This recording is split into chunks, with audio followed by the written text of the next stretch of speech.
Let's talk about something that could impact the real estate market, especially if you're planning to buy, sell, or refinance in the near future. There's been recent talk in Washington about potentially privatizing Fannie Mae and Freddie Mac, the two government-sponsored entities that currently back the majority of home loans in the United States. These organizations have played a key role in making home ownership more accessible by offering things like lower down payment options and more flexible loan requirements, especially for first-time and middle-income buyers. But if privatizing were to happen, and again, nothing has been finalized, here's what experts say could potentially change. We might see stricter lending guidelines, especially for those with limited credit history or lower down payment. Interest rates could rise slightly as private lenders would take on more risk without federal backing. And loan accessibility might tighten, particularly for entry-level buyers. Historically, when government-backed programs shift or scale back, we've seen market adjustments that impact affordability and buyer activity.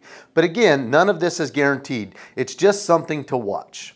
So what does this mean for you? If you're thinking about buying, waiting to see what happens could result in reduced buying power if lending tightens up or rates move up. If you're thinking about selling, it might be wise to explore the current window while more buyers can still qualify under the existing lending landscape. If you're considering a refinance, it could be smart to evaluate your options now, in case access to the favorable terms change down the line. Again, we're not saying this will definitely happen, but if these proposed changes do move forward, they could influence the market significantly. If you want to explore how to prepare or just better understand your options in this evolving environment, let's connect. Shoot me a DM or book a call. Let's make sure you're in the driver's seat before anything changes.